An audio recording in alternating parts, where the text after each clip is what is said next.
Halo teman-teman semua, selamat datang dan berjumpa lagi bersama di channel yang akan membedah dunia hingga ke inti. Demam Korea Selatan memang sedang melanda dunia, bagaikan badai yang membawa pengaruh besar dalam berbagai aspek kehidupan. Tak hanya musik dan drama Korea yang digemari, produk-produk Korea pun menjamur di setiap pelosok negeri. Dari makanan ringan, kosmetik, hingga fashion, semua serba Korea. Budaya Korea pun tak luput dari pengaruhnya, banyak anak muda dan mudi yang meniru gaya berpakaian, bahasa, dan bahkan kebiasaan orang Korea. Fenomena ini menunjukkan kekuatan budaya Korea Selatan yang mampu menembus batas negara dan menarik perhatian dunia. Korea Selatan kini menjelma menjadi salah satu negara dengan ekonomi terkuat di dunia.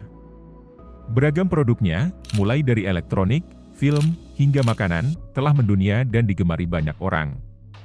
Sektor-sektor industri tersebut, termasuk manufaktur, teknologi, hiburan, pariwisata, dan budaya, menyumbang lebih dari 1.500 triliun dolar untuk pendapatan keseluruhan negara setiap tahunnya. Padahal jika dilihat dari sumber daya alam yang dimiliki oleh Korea Selatan, bisa dikatakan sangat sedikit jika disbanding dengan Indonesia.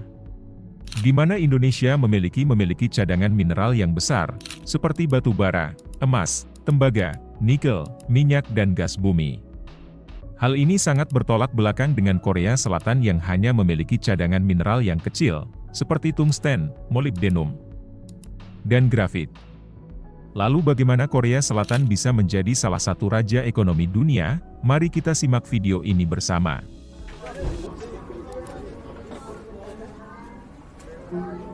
Sebelum menjadi raksasa ekonomi dunia, Korea dulunya pernah mengalami masa yang sangat sulit. Sebelum pertengahan tahun 1945, Korea dan Indonesia sama-sama berada di bawah penjajahan Jepang. Masa penjajahan ini meninggalkan luka dan kerusakan yang mendalam bagi kedua negara.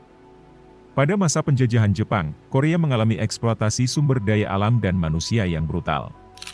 Rakyat Korea dipaksa bekerja keras dengan upah yang rendah dan kondisi yang tidak manusiawi. Industri di Korea difokuskan untuk mendukung mesin perang Jepang, dan rakyat Korea tidak memiliki akses terhadap pendidikan yang berkualitas. Setelah Jepang menyerah pada tahun 1945, Korea mendeklarasikan kemerdekaannya pada tanggal 15 Agustus. Namun, kemerdekaan ini tidak membawa kedamaian dan stabilitas. Korea terpecah menjadi dua bagian, Korea Utara dan Korea Selatan, dan terlibat dalam Perang Korea dari tahun 1950 hingga 1953. Perang ini menyebabkan kerusakan besar dan kemiskinan yang parah di Korea Selatan. Meskipun sama-sama hancur akibat perang, pada awal pemulihan, Korea Utara memang terlihat lebih unggul dari Korea Selatan. Faktor-faktor seperti dukungan Uni Soviet dan Tiongkok serta fokus pada industri mendorong kemajuan pesat mereka. Antara tahun 1953 hingga 1960, Korea Utara mencatat pertumbuhan industri rata-rata 39%, jauh melampaui Korea Selatan yang masih terbelenggu masalah internal dan ketergantungan bantuan. Namun, keunggulan Korea Utara ini tidak bertahan lama. Beberapa faktor turut menghambat laju mereka seperti yang pertama adalah karena kecenderungan politik komunis dan sikap tertutup, Korea Utara semakin terisolasi dari dunia internasional. Ini membatasi akses mereka ke teknologi dan investasi yang dibutuhkan untuk mempertahankan pertumbuhan. Kedua, Korea Utara mengalokasikan sumber daya yang besar untuk militer, mengorbankan pembangunan sektor lain seperti pendidikan dan infrastruktur. Ini berujung pada ketimpangan ekonomi dan stagnasi. Ketiga, sistem ekonomi komunis yang sentralistis dan tertutup membuat Korea Utara kurang adaptif terhadap perubahan ekonomi global. Sementara itu, Korea Selatan justru mengalami transformasi besar. Berkat faktor-faktor seperti bantuan Amerika Serikat, reformasi ekonomi, fokus pada pendidikan, dan keterbukaan ekonomi mengakibatkan Korea Selatan mendapat teknologi dari Amerika dan banyak investasi asing yang masuk untuk mengembangkan sektor industri yang berorientasi ekspor. Akibat dari perbedaan pendekatan ini, Korea Selatan perlahan-lahan menyalip Korea Utara dalam hal ekonomi. Kebangkitan ekonomi Korea Selatan merupakan salah satu kisah transformasi paling spektakuler di abad ke-20. Dari negara yang hancur akibat perang dan terbelah dua, Korea Selatan menjelma menjadi negara maju dengan ekonomi terkuat di dunia. Salah satu faktor kunci kebangkitan Korea Selatan adalah adopsi sistem pasar liberal. Sistem ini memungkinkan perdagangan bebas, investasi asing, dan deregulasi ekonomi. Hal ini mendorong pertumbuhan industri, meningkatkan ekspor, dan menciptakan lapangan pekerjaan. Korea Utara, di sisi lain, menganut sistem ekonomi sosialis terpusat. Sistem ini membatasi perdagangan dan investasi asing, dan menghambat inovasi dan pertumbuhan ekonomi. Akibatnya, Korea Utara tertinggal jauh dari Korea Selatan dalam hal pembangunan ekonomi. Dengan kebijakan ekonomi saat ini, sekitar 60% masyarakat Korea Utara tinggal dalam kemiskinan absolut. Artinya, pendapatan rumah tangga mereka di bawah batasan tertentu sehingga sulit atau bahkan tidak mungkin bisa memenuhi kebutuhan dasar seperti sandang, pangan, papan, edukasi, kesehatan, dan lain sebagainya. Grafik yang ditampilkan menggambarkan kisah luar biasa, Miracle on the Han River, periode pertumbuhan ekonomi Korea Selatan yang fenomenal. Dari tahun 1952 hingga 2016, Korea Selatan mengalami transformasi dramatis dari negara miskin dan terbelakang menjadi negara maju dengan ekonomi terkuat di dunia. Istilah Miracle on the Han River mengacu pada Sungai Han yang membelah Seoul, ibu kota Korea Selatan. Sungai ini menjadi simbol kebangkitan Korea Selatan. Grafik tersebut menunjukkan perbandingan pertumbuhan ekonomi Korea Selatan dan Korea Utara. Korea Selatan mengalami pertumbuhan ekonomi yang pesat, sedangkan Korea Utara mengalami stagnasi dan kemiskinan. Beberapa tahun terakhir ini, Korea Selatan semakin memperkuat posisinya sebagai negara maju. Industri manufaktur dan hiburan Korea Selatan semakin mendunia, dengan produk dan budaya Korea Selatan yang digemari di berbagai negara. Pertumbuhan ekonomi Korea Selatan yang pesat merupakan contoh inspiratif bagi negara lain yang ingin mencapai kemajuan dan meningkatkan taraf hidup masyarakatnya. Meskipun memiliki sejarah kelam dengan Jepang, Korea Selatan menunjukkan kebijaksanaan dengan menjalin kerjasama dan menerima bantuan serta utang luar negeri dari Amerika Serikat dan Jepang setelah Perang Korea. Dana ini digunakan untuk membangun kembali infrastruktur, meningkatkan pendidikan, dan mengembangkan industri. Perusahaan-perusahaan seperti LG Electronics dan Hyundai Motor memainkan peran penting dalam Miracle on the Han River melalui kegiatan ekspor. Produk-produk manufaktur berkualitas tinggi dari Korea Selatan diminati di pasar global, menghasilkan pendapatan dan mendorong pertumbuhan ekonomi.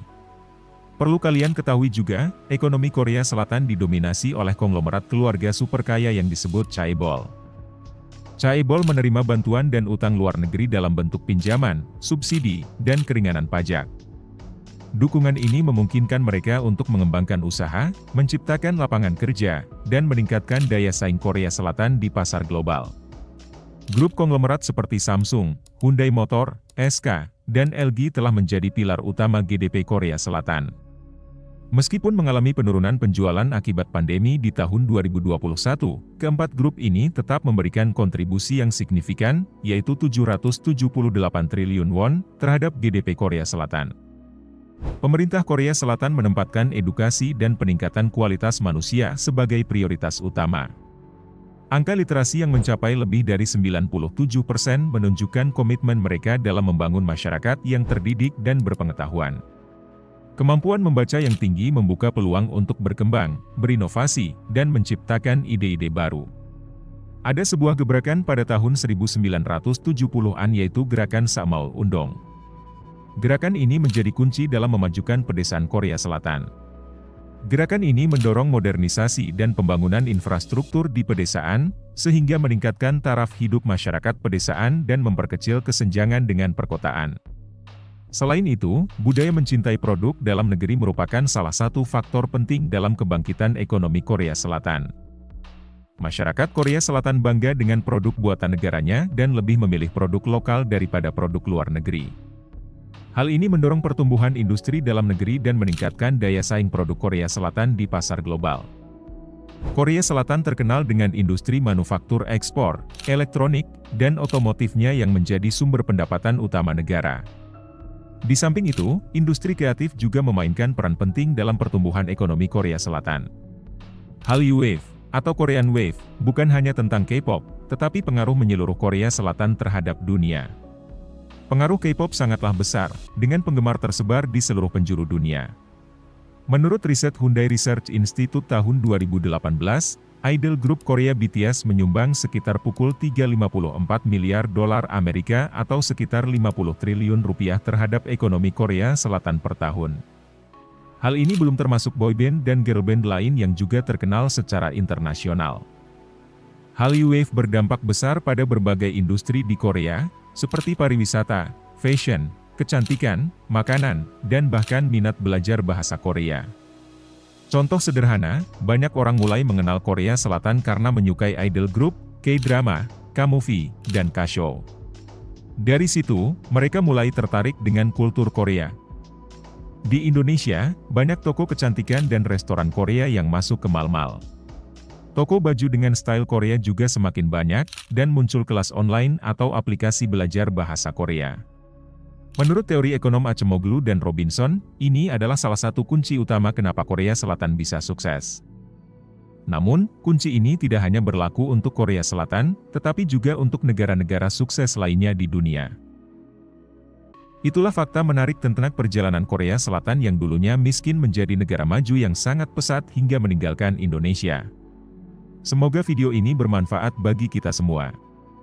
Jangan lupa like, komen, dan subscribe channel ini agar tidak ketinggalan konten-konten menarik lainnya seputar fakta di dunia. Terima kasih banyak atas perhatiannya, sampai jumpa kembali di video berikutnya.